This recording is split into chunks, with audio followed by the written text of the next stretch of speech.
My name is Li Wei, and for as long as I can remember, I've lived in a world of privilege and power. But it's not the kind of privilege that brings freedom. It's the kind that chains you to expectations, to a life meticulously planned by someone else.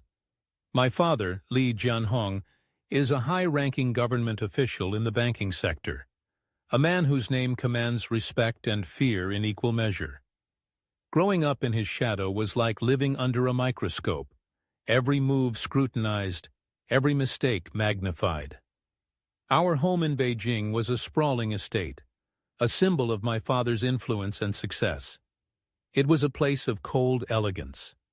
Marble floors that echoed with every step, high ceilings that seemed to stretch into infinity, and walls adorned with expensive art that felt more like trophies than expressions of beauty. To the outside world, we were the perfect family, powerful, polished, untouchable. But inside those walls, I felt like a stranger in my own life. My father was a man of few words, each one carrying the weight of a command. He believed in discipline, order, and the unyielding pursuit of success. "Wei," he would say, his voice as sharp as the creases in his tailored suits. "The world does not reward weakness. You must be stronger, sharper, and more calculating than anyone else." Those words became the mantra of my childhood, echoing in my mind as I navigated the rigorous demands of elite schools, private tutors, and endless lessons in politics and economics. My mother, on the other hand, was a ghost in our household. She existed in the periphery, a fragile figure who spent her days in the garden, tending to roses that never seemed to bloom as brightly as she hoped. She rarely spoke to me, her eyes always distant, as if she were searching for something, or someone, she had lost long ago. I often wondered if she too felt trapped in this life of opulence, yearning for something more genuine. Despite the wealth and privilege, I grew up starved for something money and power couldn't buy. Love. Not the kind of love that came with conditions or expectations, but the kind that was freely given, warm, and unconditional. I found solace in books, losing myself in stories of adventure and romance, where characters fought for what they believed in, and found happiness in the simplest of moments. Those stories became my escape, my secret rebellion against the cold, calculated world my father had built. When I turned 18, my father sent me to the United States to study economics at an Ivy League university. It was less a choice and more a decree, another step in his grand plan for my future. At first I resented it. I didn't want to leave Beijing, the only home I'd ever known, even if it felt more like a prison. But as the plane touched down in New York, I felt a flicker of hope.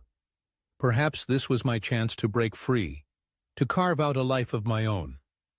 The first year was a blur of lectures, late-night study sessions, and awkward attempts to fit in with my peers. I was the quiet one, the outsider who always seemed to be observing rather than participating. But then, in my second year, I met Mei Lin. She was unlike anyone I'd ever known. Mei Lin was a graduate student in literature, her passion for words evident in the way she spoke, her voice soft but filled with conviction. She came from a modest background, the daughter of a schoolteacher and a nurse, and her humility was a stark contrast to the world I had grown up in. She didn't care about my family's wealth or status. She saw me for who I was, not what I represented. We met in a cafe near campus where I often went to read. She was sitting at a corner table, her nose buried in a worn copy of Pride and Prejudice. I couldn't help but notice the way her eyes lit up as she turned the pages, as if the story were alive in her hands. When she caught me staring, she smiled, a warm, genuine smile that made my chest tighten in a way I couldn't explain. "Do you like Austen?" she asked, her voice breaking the silence between us. I hesitated, then nodded. "I do, but I think I like the idea of love more than the reality of it." She laughed, a sound so light and carefree that it felt like a balm to my soul. "Love isn't just an idea," she said. "It's messy, complicated, and sometimes painful. but it's also the most beautiful thing in the world. From that moment on, we were inseparable. Mei Lin became my anchor, the one person who made me feel seen and understood. She introduced me to a world beyond spreadsheets and stock markets, a world of poetry, music, and late-night conversations about dreams and fears. With her, I felt alive in a way I never had before. But even as I fell deeper in love with her, a part of me feared what my father would say. I knew he would never approve of someone like Mei Lin, someone who didn't fit into his carefully curated vision of success. Still, I pushed those thoughts aside, determined to hold on to the one thing that made me truly happy. Little did I know, the happiness I had found with Mei Lin would soon be tested in ways I could never have imagined.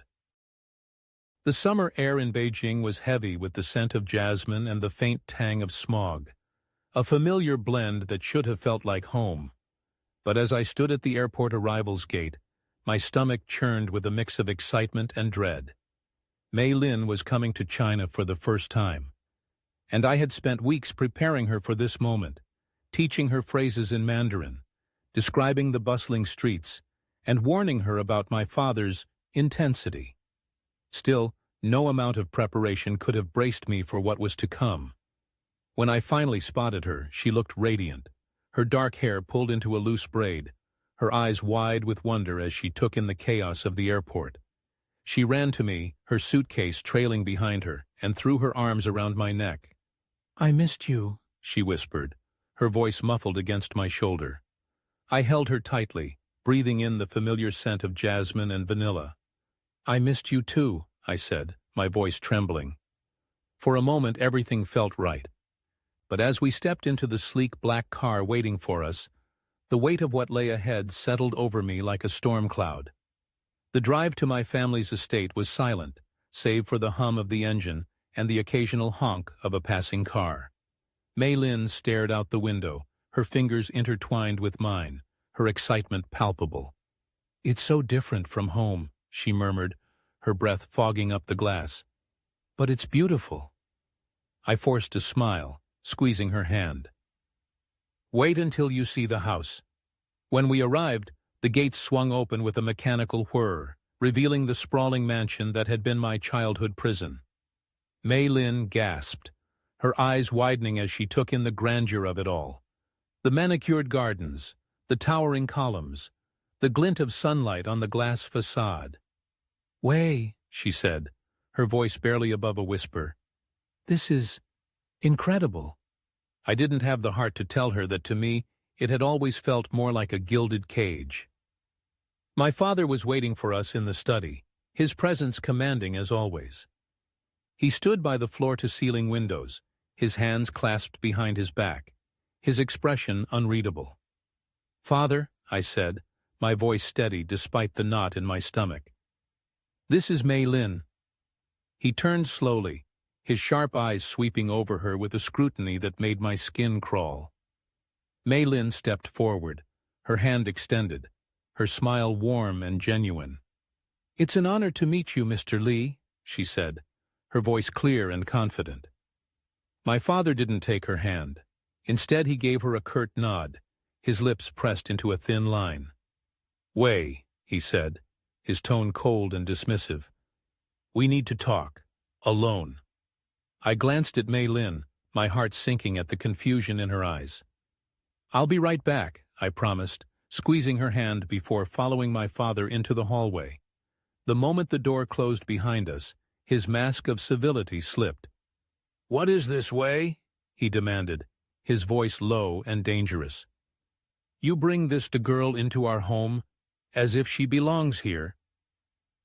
"She's not just a girl," I shot back, my voice rising despite my efforts to stay calm.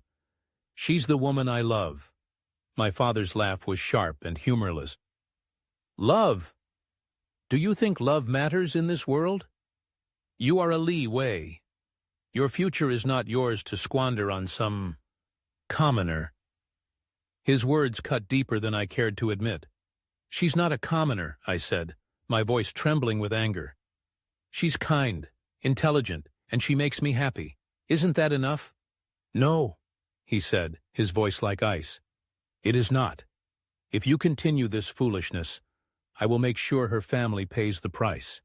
Do you understand me?" The threat hung in the air like a guillotine, and for the first time in my life, I felt truly powerless. My father had always been a man of his word, and I knew he would stop at nothing to get what he wanted.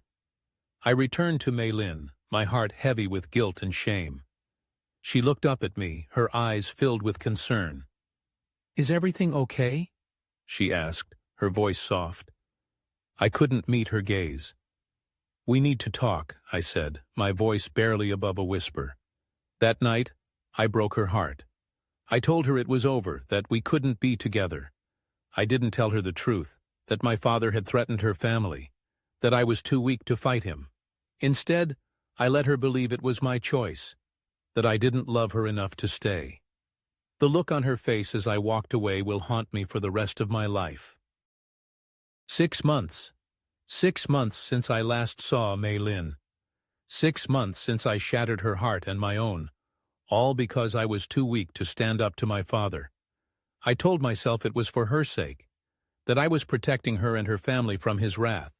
But deep down, I knew the truth. I was a coward.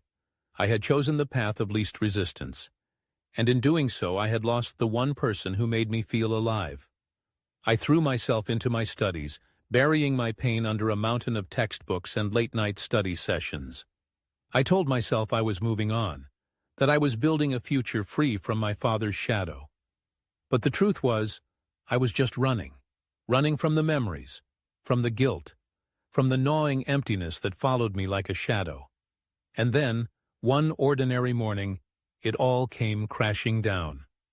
I was sitting in a cafe near campus, sipping bitter coffee and scrolling through the news on my phone, when I saw it. The headline screamed at me in bold black letters. Prominent banking official Li Jianhong marries rising star Mei Lin. My heart stopped. The photo beneath the headline was like a knife to the chest.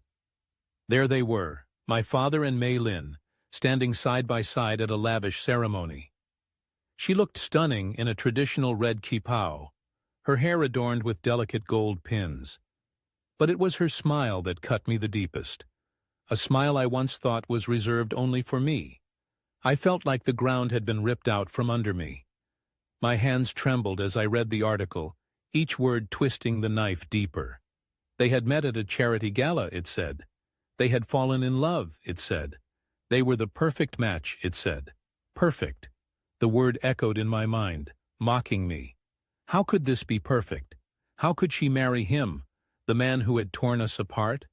How could she stand there smiling as if I had never existed?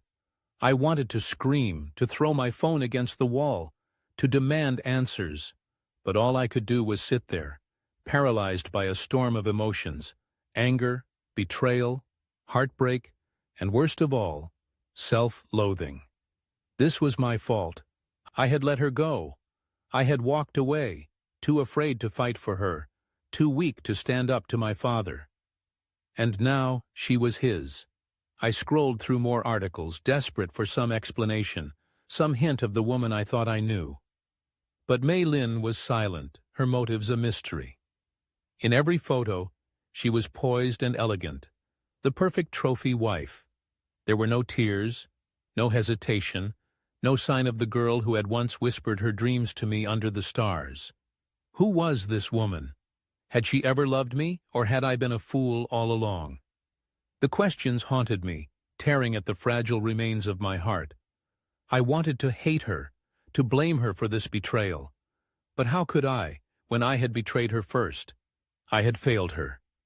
I had failed myself. That night I lay in bed, staring at the ceiling, the weight of my guilt pressing down on me like a stone.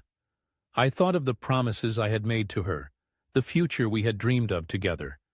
I thought of the way she had looked at me, her eyes filled with trust and love. And I thought of the way I had walked away, leaving her to pick up the pieces of a life I had shattered. Now she was his. The thought made me sick. My father, the man who had always seen love as a weakness, had taken the one person who had shown me what it meant to truly live. And I had let him. I had no one to blame but myself. The flight to Beijing was a blur. 12 hours in the air, and I barely registered the hum of the engines or the occasional turbulence. My mind was a storm of anger, hurt, and disbelief. How could she do this? How could he do this? The questions looped endlessly, each one sharper than the last. I hadn't planned this trip. In fact, I had sworn to myself that I would never return to China, not after what had happened. But the news of their marriage had shattered whatever resolve I had left. I needed answers. I needed to look them in the eye and demand to know why they had betrayed me so completely. The moment I stepped off the plane, the familiar weight of Beijing settled over me. The smog-heavy air, the cacophony of voices, the relentless energy of a city that never slept. It felt like stepping back into a nightmare. I didn't bother going to the family estate. Instead, I went straight to the government building where my father worked. It was a towering structure of glass and steel, a monument to power and influence. The guards recognized me immediately and let me through without question.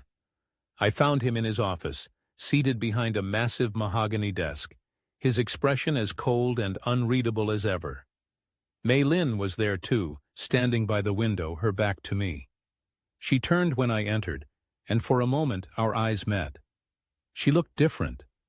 The soft, kind-hearted woman I had fallen in love with was gone, replaced by someone polished and poised, her every movement calculated and deliberate. She wore a designer dress that probably cost more than her family's annual income, and her hair was styled to perfection. But it was her eyes that struck me the most, cold and distant, as if I were a stranger.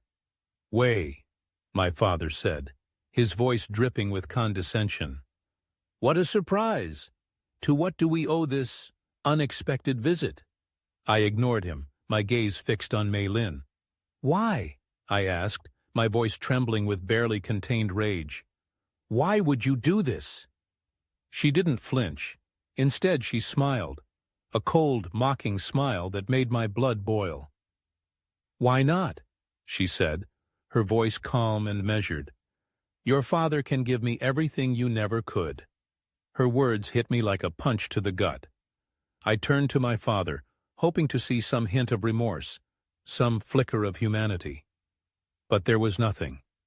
Only that same cold, calculating stare. "You were never enough, Wei," he said, his voice as sharp as a blade. "You never will be. Mei Lin deserves more than you could ever offer. Wealth, status, security, these are things only I can provide." I felt like the ground was crumbling beneath me. How could they stand there, so calm and composed, as if they hadn't just torn my world apart?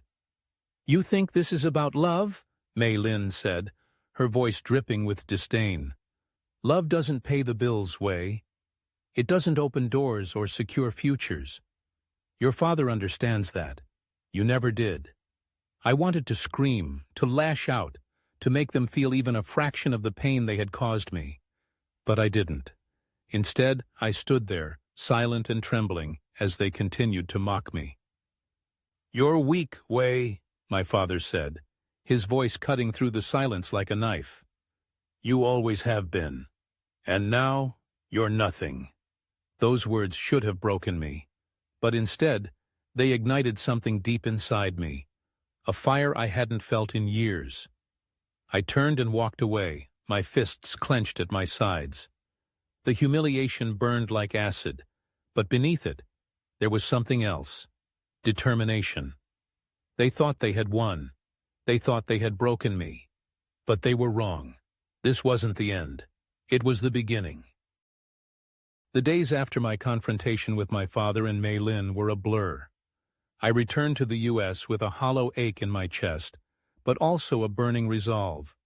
They had tried to break me, to make me feel small and insignificant, but I refused to let them win.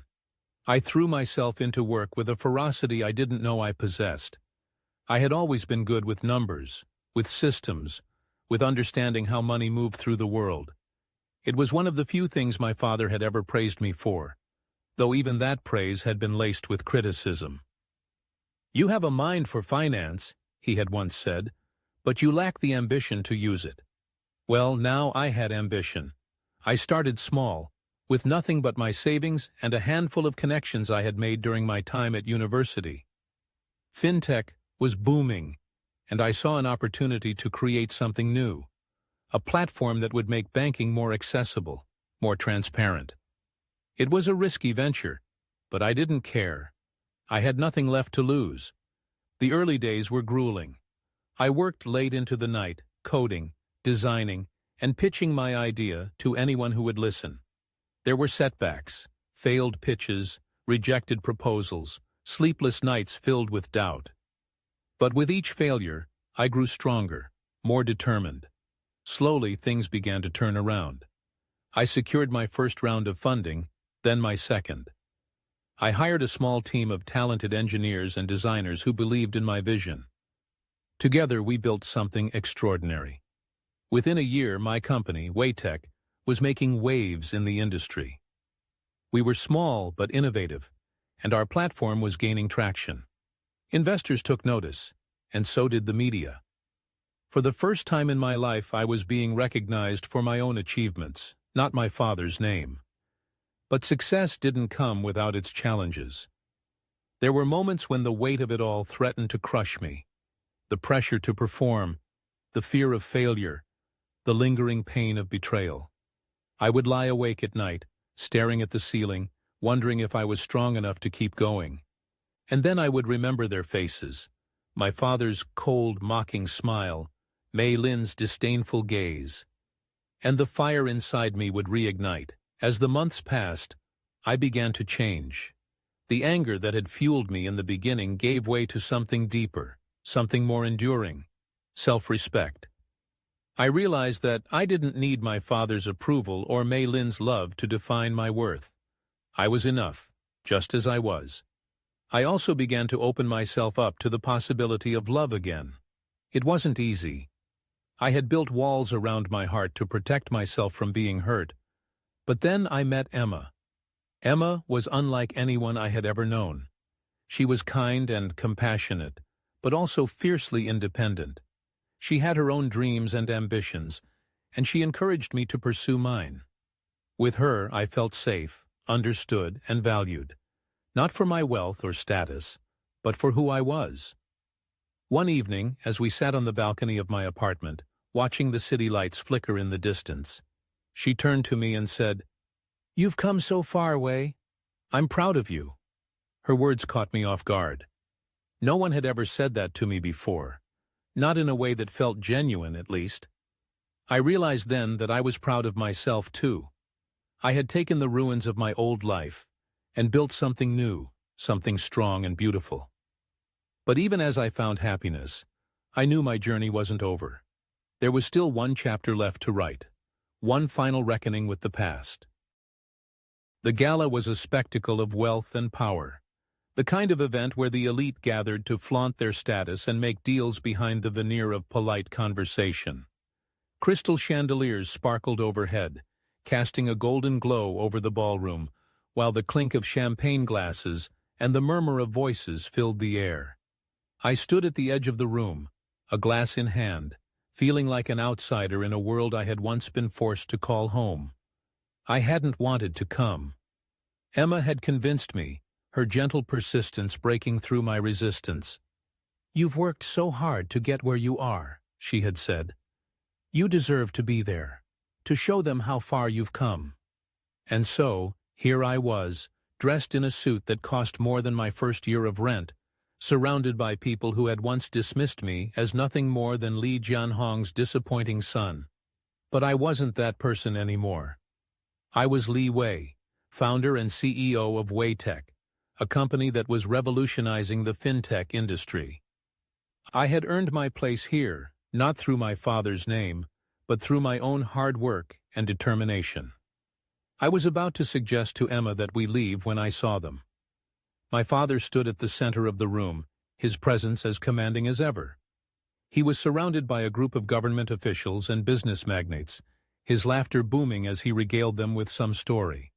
Beside him stood Mei Lin, her arm looped through his, her smile as polished and perfect as the diamonds around her neck. For a moment I couldn't breathe. Emma squeezed my hand, her touch grounding me. "You don't have to do this," she whispered. I shook my head. "Yes, I do." I made my way through the crowd, my heart pounding with every step. They noticed me before I reached them, their smiles faltering as they realized who I was. "Wei," my father said, his voice dripping with condescension. "What a surprise! I didn't think you had the courage to show your face here." Mei Lin's smile turned cold. "Yes, Wei," she said, her voice like ice. "You should show some respect. After all, I'm your stepmother now." The crowd around us fell silent, their attention drawn to the unfolding drama. I could feel their eyes on me, their curiosity palpable. I took a deep breath, my grip tightening on the glass in my hand. "Respect?" I said, my voice calm and steady. "You don't deserve my respect, either of you." My father's smile faded, replaced by a look of barely contained rage. "You insolent—" "No," I interrupted, my voice cutting through the silence like a knife. "I'm not the same person I was when I left. You don't get to control me anymore. You don't get to define me."